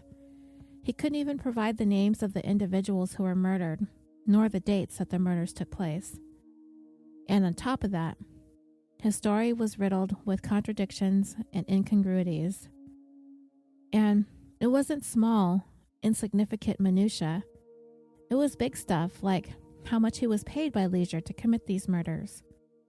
France kept changing the amounts of money he was paid. He also shifted around what the motives were for each murder as well. Investigators came to the bleak realization that not only were they unable to ascertain what they could believe or not believe, they also gave a get-out-of-jail-free card to a killer. Eventually, though, France came with a story that they could believe, though it took some time. He was not, by any stretch of the imagination, an accomplished, skilled hitman. He was kind of awkward, prone to blunders, but at the same time he had zero remorse for the hits that he had purportedly carried out for Leasure. A man he had held in pretty high regard. To put it bluntly, France admired Leasure, and Leasure used him as a stooge. France took the investigators to each location where the murders took place. He knew exactly where to go. There was no doubt or wavering on him when it came to this. Though by the time they got there, new buildings had popped up in 2 out of the 3 locations. And when he was at each of these places, it was like all the details came flooding back to his mind. Small stuff that had occurred to him once he was back in the spot where he carried out these hits. He knew details of the cases. Once investigators reviewed each of the murders, things that only the murderer would know. And they came to find France owned a car that was an exact match to a car that was reported to have been seen fleeing the scene of one of the killings. France showed investigators a picture he had of his wife and children standing next to that very car. After one day of touring the murder locations and talking to France, they believed what he was telling them. On May 20th, 1977, 76-year-old Gilberto Cervantes was shot and killed outside of his home in San Gabriel just as he was returning from church that morning. He was the owner of the El Sol Tortilla Factory located in Los Angeles, and he also had a great deal invested in real estate throughout Southern California. Detectives assigned to the case found that he was not robbed. Nothing was taken from him or his home, so they were able to rule out robbery as a motive early on. They came to the conclusion that, from all appearances, this looked like a professional hit. Gilberto's murder remained unsolved. As it turned out, Gilberto was gunned down by another friend of William Leasure's, a man named Dennis Weinbog. France was also friends with Weinbog. They worked together in the welding business, and they also happened to be neighbors. France was the getaway driver. Leasure was the one who paid Weinbog to carry out the paid hit. And who was Leasure working for the middle person for? As it turned out, it would be none other than Gilberto's own daughter-in-law, a woman named Paulette de los Reyes. She wanted Gilberto taken out so she could take control of the tortilla factory. Now, just as a side note, France had many details about the case, but he didn't know everyone's names. It would be the investigators who looked deeper into the case that were able to come up with the full names of those involved. And it would be this point that Leasure would later claim that police spoon-fed this information to France in order to build his bogus case against him. So when investigators went back to review the cold case, they pored over the files. They discovered that Gilberto had a stepson named Tony de los Reyes. His wife was Paulette. They had indeed been named the prime suspect in the killings, but they were unable to tie them definitively to the shooting. They also found in the files on the case that the San Gabriel police had received an anonymous letter just a couple of months after Gilberto's death, naming Dennis Weinbog as the actual shooter. Police searched for Weinbog at the time extensively, but they were unable to track him down. And with that, the case grew cold. So let's fast forward 4.5 years. On September 10th, 1981, at approximately 2 a.m, just after closing time at a nightclub in the city of Sherman Oaks, California, 63-year-old jazz bassist Tony de los Reyes and benefactor of Gilberto's $600,000 estate was gunned down as he was leaving the nightclub. According to Dennis France, Leasure hired him to kill Tony, and this time Leasure himself was the getaway driver. This killing was commissioned by Tony's wife, once again, Paulette de los Reyes, who was at the time 38 years old. And this case, too, had gone unsolved. The third murder that France admitted involvement to was not going to be all that simple. This one was solved. So, this was going to be an even bigger problem. On May 2nd, 1980, Ann Smith was shot with a single bullet to the back while she was working on her mother's hair at her salon in Highland Park, California. A gunman had entered the salon, but the place wasn't open for business yet, though employees were there and Ann's mother getting her hair styled by her daughter. The gunman ignored the register, as well as all the other women's valuables and purses. He went straight for Anne. He grabbed her. He forced her to walk with him. He returned to the register. He emptied the money out of it, as well as the money that Anne had in her purse. He did not bother with anyone else's belongings. He then marched Anne to the back of the salon, pointed the gun at her back, and fired one shot that penetrated her heart, killing her. The gunman exited through the back door, got into a waiting vehicle, and was driven away. A man working next door to the salon at an auto mechanic shop witnessed the two men driving away. He described the vehicle as a green Chevy Nova with rally racing stripes up the middle of the hood. The initial suspect at the time was Anne's husband, 60-year-old insurance adjuster Arthur Smith. They believe the shooting was a murder for hire, based on the fact that, from what witnesses described, the robbery was staged to hide the fact that it was a contract hit. Anne and her husband were embroiled in a messy divorce. However, after a 9-month investigation, and from what the witnesses were able to piece together to create a composite drawing of the shooter, especially the mechanic next door, who seemingly got a good look at the guy, a man named Charles Persico was taken into custody. And he was a man with a long history of drug addiction and stints in prison. At the time, investigators delved deep into Persico's background, but were unable to make any connection between him and Arthur Smith. Nothing. So investigators pulled back on the hired hit theory, going instead that it was a robbery gone bad. Anne Smith's mother even made the eyewitness identification that Persico was the man she saw kill her daughter. The mechanic was adamant, however. Persico was not the guy. And what it would all boil down to is what the investigators wanted to do, and that was close this murder case. They offered Persico a plea deal, manslaughter, and he'd be out in 3 years' time. He was facing the potential of life in prison. Considering Persico's background and the difficulties that he had with drugs and the law, he decided to take the deal. He pleaded guilty to manslaughter, and the case was officially solved and closed.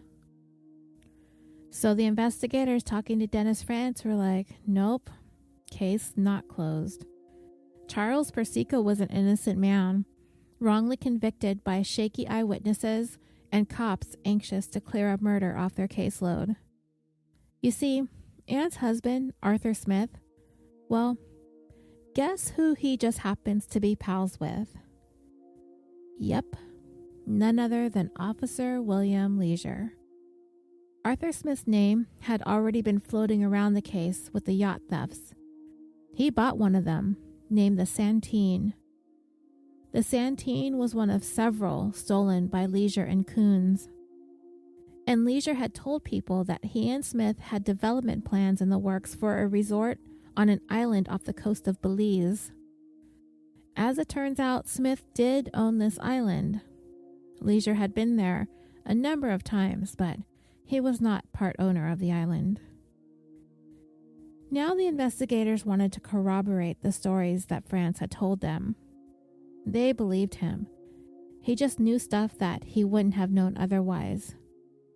But would a jury believe him?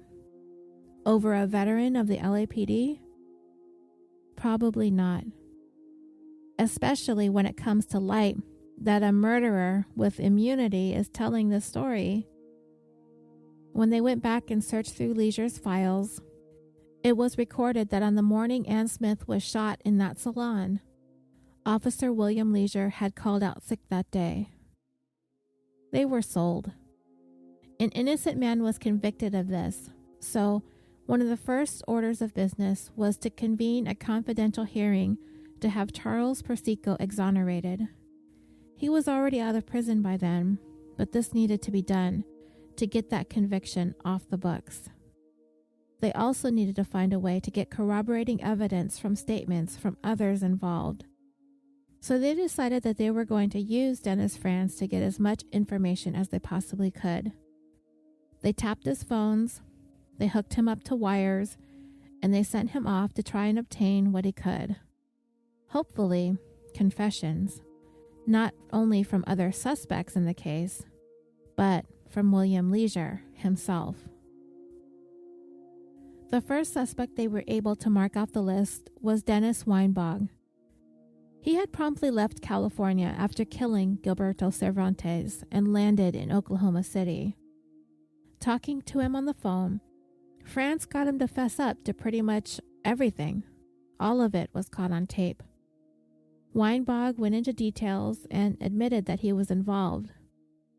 But Franz wasn't able to get Weinbach to admit that Leasure was the middle person in the transaction between him and Paulette de los Reyes. Franz talked about Weinbach being paid by Leasure, but Weinbach contradicted that, stating that Leasure was the one who connected him with Paulette, but he didn't give him any money. He did say that Leasure knew about everything, but he wouldn't be able to prove anything because it was their word against his. Now, what I'm thinking is that they're thinking Leasure, since he's a cop, is going to try to pin the murder on them.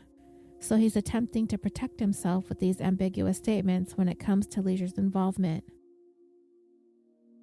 Next on the list was Arthur Smith. When I was reading through this case, Dreamers, I got the feeling that Franz wasn't going to be able to get that much out of Smith regarding his wife's murder, because he's likely really got nothing to say, being that someone was already convicted. So when Franz contacted him and said that they needed to discuss the salon incident, Smith really didn't make any statements that were incriminating. But those who were listening in on the call had the sense that he was behaving and talking like somebody who was guilty. Smith requested that the two of them not speak on the phone any further, and that it would be better if they met in person. So they set up a time and place to meet, but Arthur Smith would never show up for this meeting. Paulette de los Reyes was up next. She would end up having some very long, and mind you, secretly recorded conversations with an officer whom she somehow mistook for a friend of hers. On the call, she made countless denials that she had anything to do with her husband's shooting death, but eventually she broke down and admitted that she asked William Leasure to murder her husband. And again, it seemed as though Leasure's culpability only went so far. Paulette was adamant. She did not pay Leasure any money for the hit. All he told her was he might need a favor from her someday. And next on the list was Leasure's wife, Betsy Mogul. They needed to find out if the prominent city attorney had a hand in any of her husband's criminal activities. But though the wired conversations Franz had with her, she seemed to have no involvement or participated in any way in anything that her husband was being accused of. Though they did find one thing, that she did falsely state on DMV transfer papers that she received her Mercedes-Benz as a gift from her dad in order to not have to pay sales tax on the vehicle. And the dad that she listed on this document for the DMV was none other than Arthur Smith. Well, it clearly states on the pink slip when you sign those things over that you may be charged with perjury if anything you filled out on the form is false. So they hit Betsy Mogul with perjury charges. However, her husband ended up taking the fall for that. I guess that would be the least of his problems, as he testified that he was the one that filled out the form, that his wife signed it while it was still blank. She was acquitted, but she was fired from her position as city attorney. I don't know how much or how little she knew about her husband's criminal activities. Either way, it ended up costing her dearly as well. The most damning recordings Dennis Franz was able to obtain came from William Leasure himself. He went to visit him in the county jail. There was a video camera documenting the entire more than 20-minute interaction.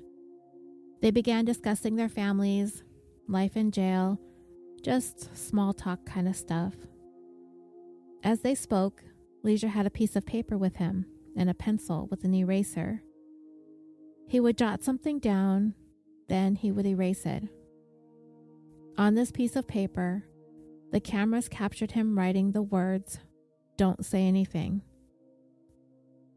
France knew that he needed to be careful about the way he said and worded things.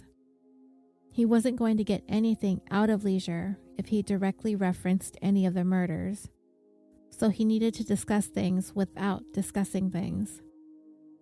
For example, when he talked about the salon where Ann Smith was shot to death, France called it Avenue 60. The salon was located on the intersection of Figueroa and Avenue 60, so it was obvious Leasure knew what France was talking about. He asked during this jailhouse conversation, what happened to the gun from Avenue 60? Leasure scrawled onto that small piece of paper the word melted. There was yet another piece of the puzzle France was able to confirm for them. He had already told investigators in previous interviews that Leasure had melted down the weapon in order to completely destroy the thing. Leasure had his own questions for France. Using his piece of paper, again he wrote down a question, asking if police found any brass where they searched his home. And by brass, Leasure meant bullets. France wondered what the difference would make if they found out or not. The weapon was destroyed. They'd never be able to do any ballistics testing.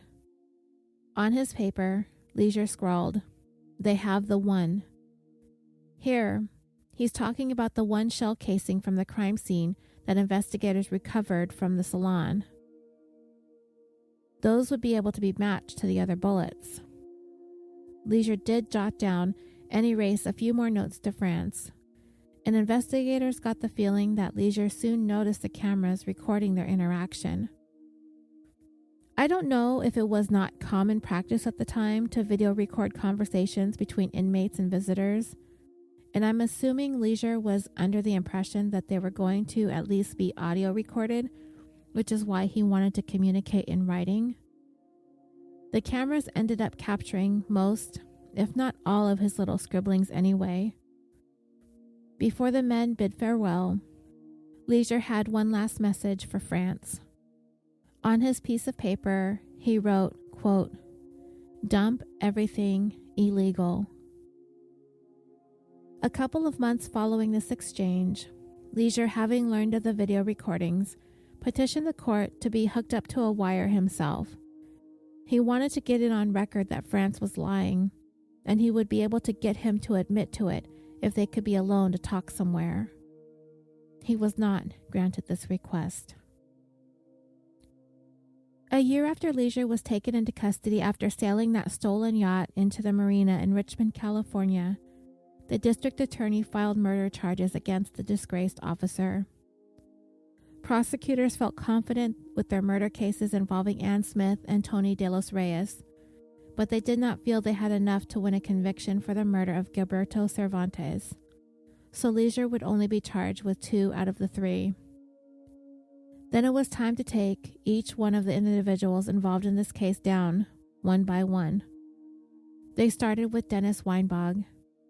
He was tried and convicted for the murder of Gilberto Cervantes, based on the testimony given by France, who was the getaway driver. Weinbach was sentenced to life in prison.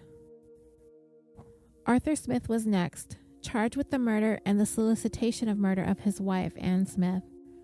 He was actually looking at the possibility of the death penalty for the murder-for-hire plot. So in order to avoid the death sentence, he agreed to plead guilty and testify that he did indeed ask William Leasure to murder his wife. And then there was Paulette De Los Reyes. She too was facing some serious time for her role in the murders and the solicitation charges as well, so she too agreed to testify against Leasure. Her charges were going to be reduced from first-degree to second-degree murder, plus the solicitation to commit murder, and once she satisfactorily provided her sworn testimony against Leasure, the second-degree murder charges would be dismissed.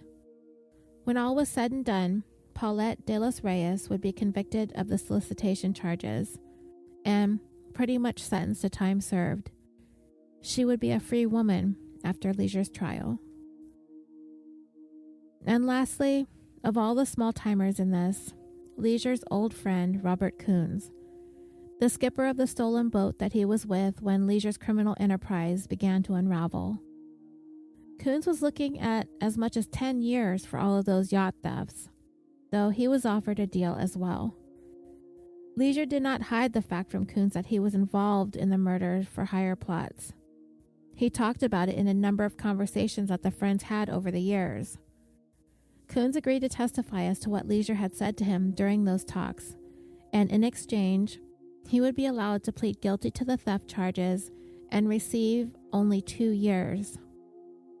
Coons also agreed, as a part of the deal, to provide testimony in the theft cases against Leasure and Smith involving the stolen yachts. And through all of this, of course, there's Dennis Franz, the one who admitted to killing 2 people at the behest of William Leasure. He was able to fly free, never served a minute of jail time for extinguishing 2 lives. Not only that, police had to turn back over to him his guns that they had confiscated during their initial search and investigation into these cases. The trial of the state of California versus William Leasure began on April 15, 1991. If that time period sounds vaguely familiar, it's because Rodney King had just been severely beaten by officers from Leasure's very same department only 42 days earlier, on March 3, 1991. I've previously discussed Rodney King's case on our show, but there's something else going on in the downtown courthouse. Today, it's commonly known as the Dalton Street Raid. It's a case that we would need to take a look at another time, perhaps in a follow-up to this. But the trial was going on for that case a few courtrooms down from Leasure's. Hearings involving the LAPD's use of force and brutality against Rodney King was going on 2 floors down, and that whole thing was accompanied by a crush of media reporters, pretty much camped out since the day King was beaten. So Leasure's trial quietly made its way into the court. The case of a Los Angeles Police Department officer accused of the ultimate crime, and nobody noticed.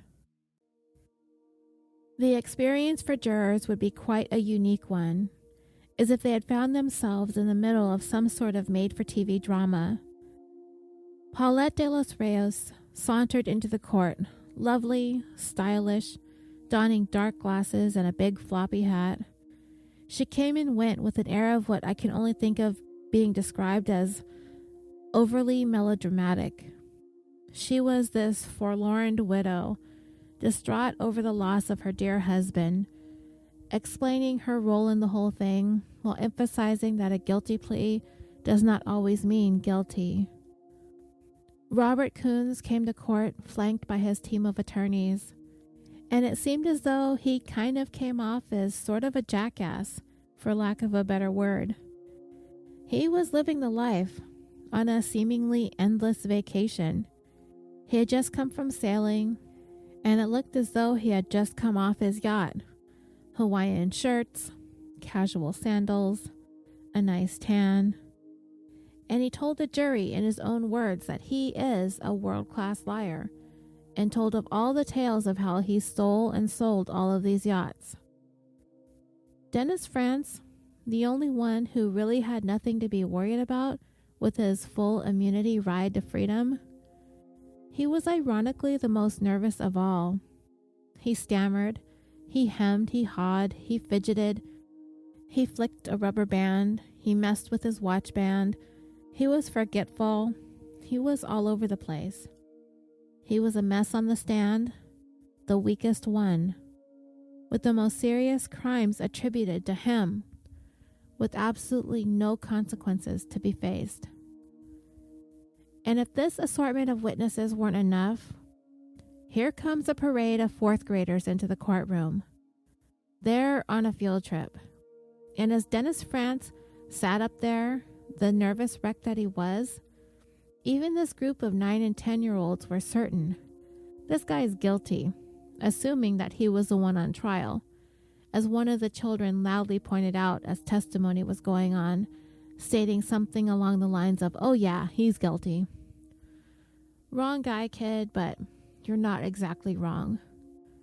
Of course, Leasure's defense would take this cast of ne'er-do-wells as nothing but a joke, a mockery of what they were there to do. These people, every one of them, either a thief, a murderer, or both. These are not people who are to be believed or afforded any bit of credibility whatsoever. There is no way a juror in good conscience should believe what these people are saying about their client. The biggest obstacle was the fact that aside from what France was claiming, there was no other corroboration that Leasure received any kind of money for the contract hits. So what would be his motives? The prosecution had to lay out a theory that would make some kind of sense to a jury. That Leasure became involved in this not to earn money, but just to be a part of the whole thing. Something exciting to spice up his humdrum life being a beat cop, stating in court, quote, "He's a man bored with writing traffic tickets, a man who needed some excitement in his life, a man that turned to crime for that excitement, to fulfill some inner need." His attorney would argue to this point to be completely absurd, that any kind of thrill seeker would want to be the one to pull the trigger, not just supposedly broker the deal. The whole murder case against Leasure was riding solely on France's word, a man who admittedly committed 2 of these killings and helped in the 3rd. It is his word only that Leasure paid him to carry out these hits. And then, suddenly, Dennis Weinbach died. Heart failure. This was detrimental to both sides. The defense, hoping that he would be helpful to their claims, the prosecution had to have their tape-recorded conversation between Weinbach and France tossed out, since Weinbach was no longer available for the defense to confront. And if that wasn't bad enough, Arthur Smith, the one who cut the deal to avoid the death penalty for soliciting his wife's murder, and had agreed to testify for the prosecution that he asked Leasure to kill his wife, well, he reneged on his agreement to testify, claiming that he was railroaded by shady investigators and prosecutors, and that there was no way he was going to testify anyway because his case was in appeals and he could not incriminate himself. He would never appear at Leasure's trial. And to top that off, Paulette de los Reyes was virtually useless as a witness. She already skated with her plea and was done serving her short stint. She got on the stand and just denied everything, pleading guilty because it was the best thing to do for herself and her family. She was pretty much a wash. As for the defense, everyone was a liar except for William Leasure, and his attorneys had an explanation for everything. Dennis France, the admitted murderer, is a liar and is out to save his own skin at any cost, and that includes throwing Leasure under the bus. The defense would claim that it was France who killed Tony de los Reyes and Gilberto Cervantes, but it was Dennis Weinbach and Paulette de los Reyes who conspired together to do so, not Leasure, and that Weinbach and de los Reyes were actually romantically involved. So, why would she need Leasure's help if she had this guy by her side, willing to do it? And what about Ann Smith? Well, according to the defense, they convicted the right guy the first time around, Charles Persico, and France just added that killing into the mix to make his deal with the district attorney even sweeter, more legitimate. The case would be more solid, and the connections to these killings that they could make where Leasure was a common thread would make it seem all the more legit. Well, if this was the case then, how is it that France would have all these very specific and accurate details about these cases if he wasn't involved in the manner in which he was? Well, the defense described France as someone interested in the goings-on in these cases.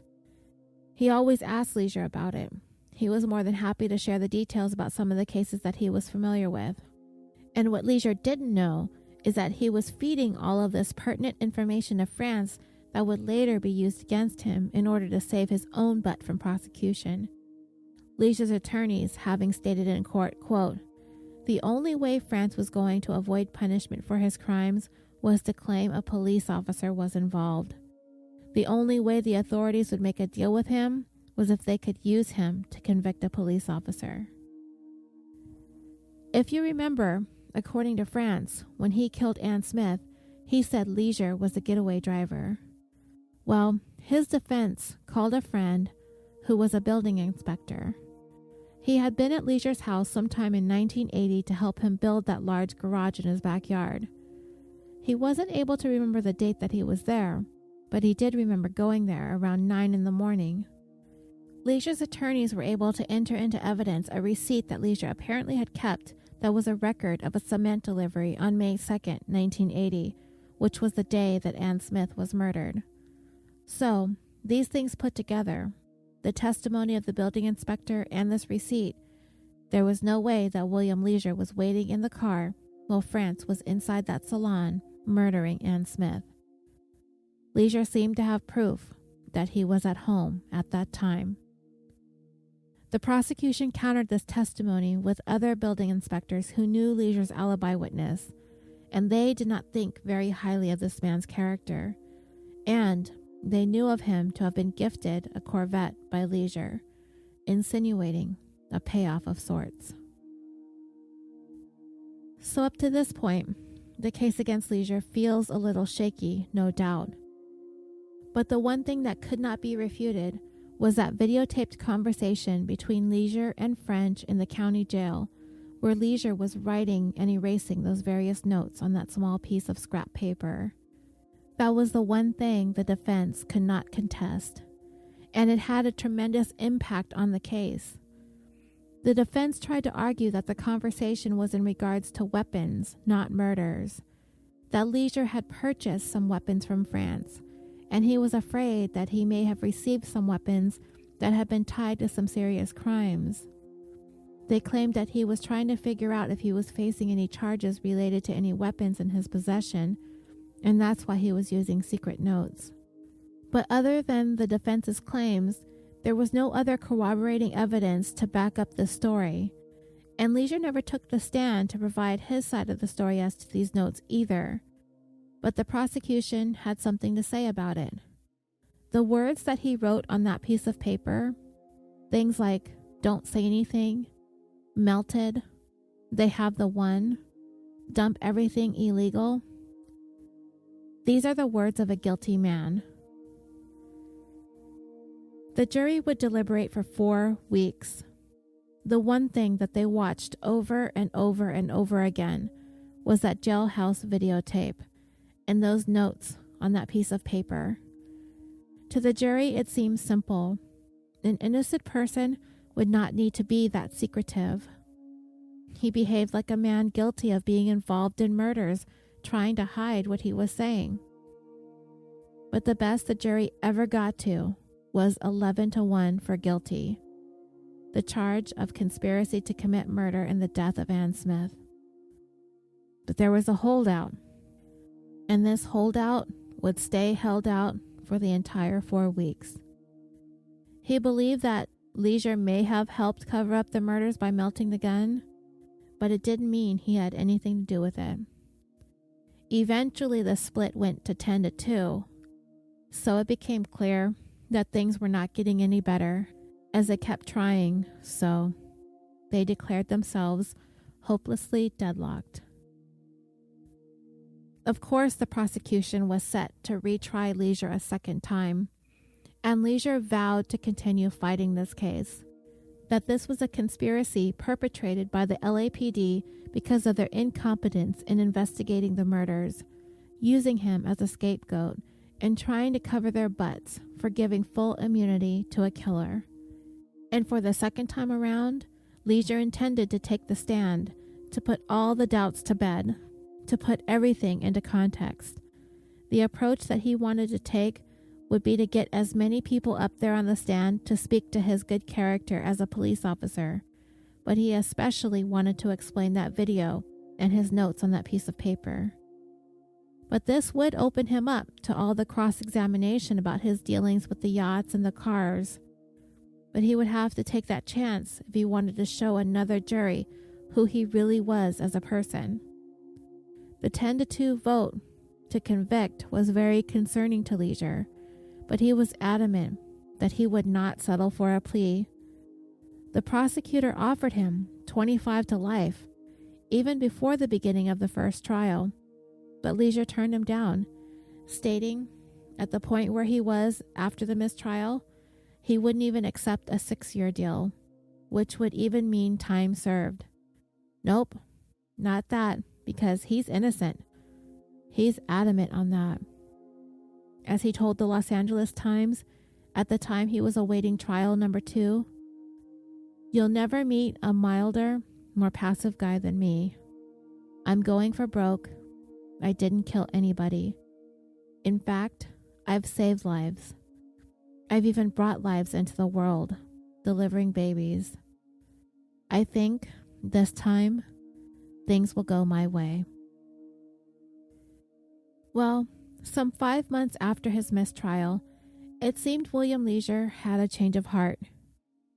On November 2nd, 1991, as a jury was being selected for trial number 2, and by this time, having been in prison for more than 5 years since he was taken into custody off that boat way back in 1986, Leasure took everyone by surprise when he quietly pleaded no contest to 2 counts of second-degree murder, that he no longer challenged the charges of contract murder. He was offered the plea by prosecutors before the trial was about to get underway to see if they could just end this quietly, and to their surprise, he accepted. The plea also included dropping the first-degree murder charge to second degree, as well as dropping all of the other charges related to the yacht theft, car theft, and insurance fraud charges. And also, by this time, the public perception of the LAPD officers had gone so bad since the beating of Rodney King, Leasure did not think he would fare well in the court of public opinion. On December 13, 1991, Leasure was sentenced to 2 sentences of 15 years to life to run concurrently. He would be eligible for parole after serving at least 10 years, and with time served in the county jail credited, William Leasure was paroled in May of 1995.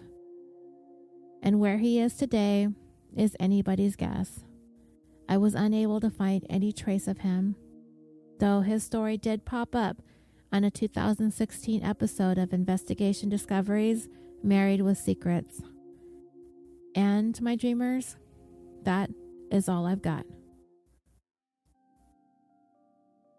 That brings the 74th episode of California Dreaming to a close. If you would like to discuss this case in more detail, or any others that we have covered, please feel free to request and join the California Dreaming official Facebook discussion page. There we have cultivated an amazing community of listeners and true crime aficionados who share their thoughts and opinions on all of our cases that we cover, as well as current true crime stories, other current non-political news events, TV shows that we enjoy, documentaries, books, podcasts, whatever you find that you'd like to share. Please come and join us. You can also follow the show on Twitter at CaliforniaPod and on Instagram at California Dreaming Pod. And California Dreaming is proudly brought to you by the Orbital Jigsaw Network. We are a podcast production company located in Los Angeles, California, with the mission to create some of the best podcasts to listen to consistently improve upon our current roster of shows, to develop new content that appeals to people all over the world, and to provide a thriving community for listeners and podcasters alike. I am so proud to be a part of this amazing group of shows and hosts, so please visit us at www.orbitaljigsaw.com. You can also find the links to all of our shows, our merchandise store, our blog, or if you just want to email us and let us know what you think, that's www.orbitaljigsaw.com. Thank you again for joining me for this episode. I want to wish you all a very happy new year And until next time, sweet dreams.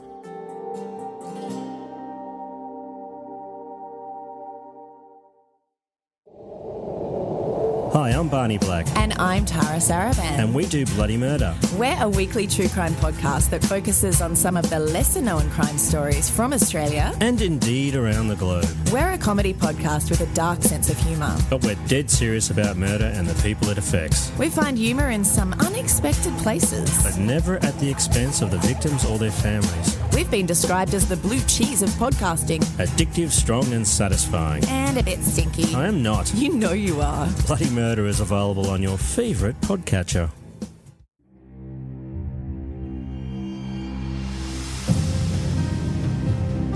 A suspicious suicide. A 54-year-old cold case. A 17-year-old girl who disappeared and whose stepfather was just released from jail. A stabbing at a college party that challenged social and political boundaries. A false confession that nearly landed a standout college football player in jail for the rest of his life. These are the cases we cover on Status Pending, a monthly 3-part look into cases which are open, unresolved, or prematurely closed. We bring voices of the victims, their families, and others with expert knowledge of the cases we cover, with the hopes that continuing to shine light on the questions surrounding these cases might one day bring closure. Join us every month for a new chapter in our podcast. Subscribe to Status Pending wherever you listen. For more information, including ways to contact us about future cases you think we should cover, visit statuspending.podbean.com.